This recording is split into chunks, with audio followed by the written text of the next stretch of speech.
Ngaji literasi memberdayakan diri menjadi manusia yang penuh potensi.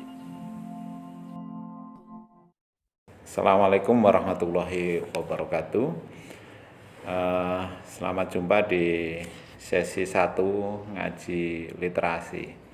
Pada sesi yang ke-1 ini saya akan berbicara tentang pentingnya tradisi menulis. Apa yang saya sampaikan ini berbasis pada buku Proses Kreatif Penulisan Akademik. Nah, pada bagian pertama ini saya ingin mengawali paparan dengan mengutip 3 pendapat dari para ahli yang saya kira namanya cukup diperhitungkan di dunia kepenulisan di Indonesia.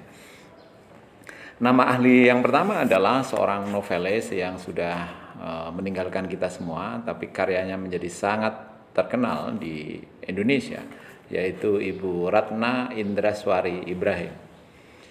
Beliau mengatakan menulis adalah proses belajar yang tidak berkesudahan di tengah berbagai informasi yang berdayung di mana-mana.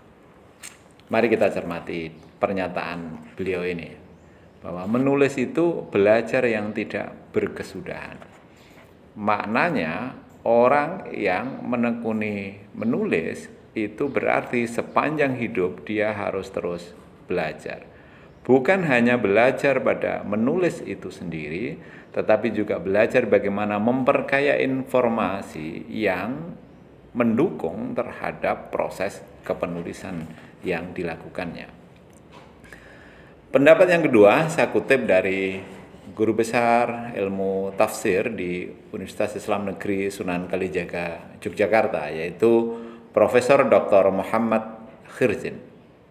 Beliau menulis bahwa menulis adalah belajar dan oleh karena itu sangat menyenangkan.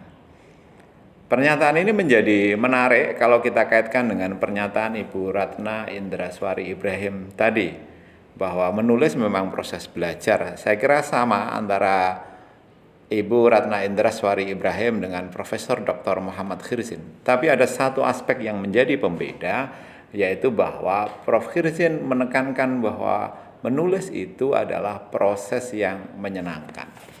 Aspek ini saya kira penting untuk menjadi perhatian kita semua, karena selama ini ada kecenderungan bahwa kalau berkaitan dengan tugas menulis, itu banyak orang yang tidak menyukai.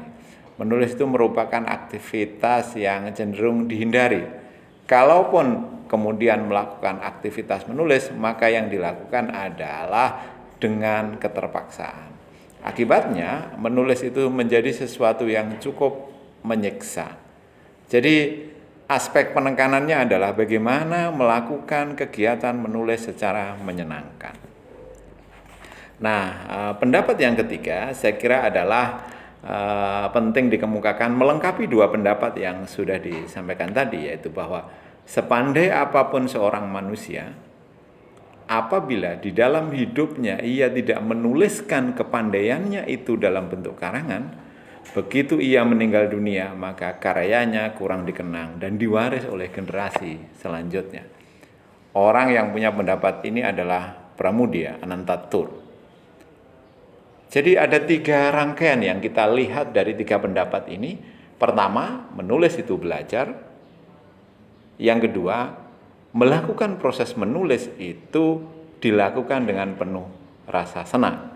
Dan aspek yang ketiga adalah bahwa menulis itu adalah merupakan upaya mewariskan ilmu pengetahuan, mewariskan legasi. Sepandai apapun seseorang, selama dia tidak menulis, maka dia tidak akan dikenang oleh banyak orang. Baik, hadirin sekalian, kenapa kita harus menulis, lalu apa manfaat yang bisa kita peroleh dari menulis dan seterusnya. 3 kutipan di atas paling tidak membuat kita bisa berpikir bahwa menulis itu sesungguhnya kerja yang bersifat tidak hanya jangka pendek, tapi jangka panjang. Contoh yang paling monumental yang bisa kita kenang sampai hari ini adalah Imam Al-Ghazali. Beliau sudah wafat pada tahun 1111 Masehi. Tetapi karena beliau menulis, maka nama beliau dikenal antar generasi. Karena beliau menulis, maka buku-buku karyanya terus dikaji. Karena beliau menulis, maka amal kebajikan dari pikiran-pikiran beliau mempengaruhi kehidupan umat manusia sampai sekarang. Nah, saya kira di Indonesia itu banyak sekali penulis-penulis yang karya tulisnya itu mentransformasi, mempengaruhi, mendorong orang untuk berubah kehidupannya. Nah, kenapa tulisan sampai sedahsyat itu? Saya tulis di buku ini bahwa menulis itu sesungguhnya bukan sekedar menuangkan ide, tetapi menulis itu sering tanpa disadari bisa menggerakkan orang. Menggerakkan dari sisi pikiran, menggerakkan dari sisi tindakan, menggerakkan dari sisi gagasan pada sesuatu yang penulisnya sendiri sangat mungkin tidak menyadari itu. Nah, itulah kekuatan dahsyat menulis. Itu yang poin penting ingin ditekankan, bahwa mengapa kita menulis, karena menulis itu bisa mewariskan spirit perubahan. Berikutnya, kalau kita menulis dimanapun kita berada, apapun profesi kita, misalnya profesi kita adalah guru, profesi kita adalah murid, profesi kita adalah karyawan, profesi kita adalah birokrat, profesi kita adalah pedagang, profesi kita adalah kiai, profesi kita adalah santri, profesi kita adalah penyiar, atau apapun profesi yang kita tekuni, ketika Anda menekuni dunia menulis, maka Anda akan menjadi makhluk langka. Maknanya apa? Maknanya adalah Anda memiliki sebuah nilai lebih, Anda memiliki ekselensi, Anda memiliki keunggulan, karena dapat dipastikan hanya sebagian kecil saja dari orang yang memiliki skill atau keterampilan menulis. Ini penting. Karena apa? Keunggulan seseorang itu ditunjukkan oleh bukan hanya dari satu aspek, tapi ada aspek yang lain yang itu tidak dilakukan oleh orang lain. Nah, menulis adalah salah satu aspek yang saya kira penting untuk kita kembangkan, penting untuk kita kuasai. Dengan menulis itu maka kita akan menjadi orang yang memiliki keunggulan, memiliki sesuatu yang berbeda, membuat kita menjadi makhluk yang berbeda di antara profesi-profesi yang kita tekuni. Nah, bagaimana kita bisa menulis? Ya, hal yang paling mendasar adalah niat. Banyak sekali orang ingin menulis tapi berhenti sebatas keinginan. Sekali lagi, banyak sekali orang yang ingin menulis tetapi berhenti sebatas sebagai keinginan.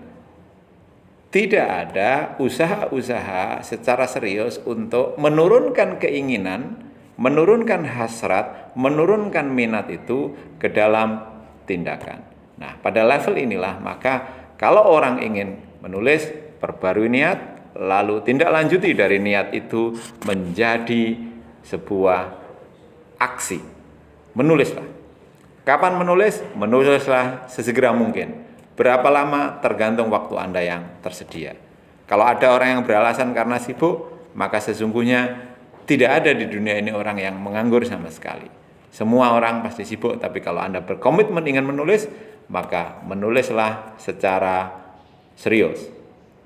Tanamkan kemauan yang kuat, tanamkan niat yang kuat, segera menulis, segala hambatan harus diatasi, dan tidak peduli dengan berbagai kritik, karena sesungguhnya seperti saya katakan di awal tadi, menulis adalah proses belajar sepanjang hayat.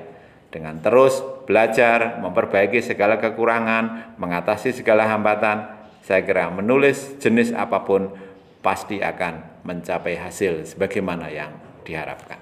Saya kira itu pada sesi pertama ini. Terima kasih. Akhirul kalam, assalamualaikum warahmatullahi wabarakatuh.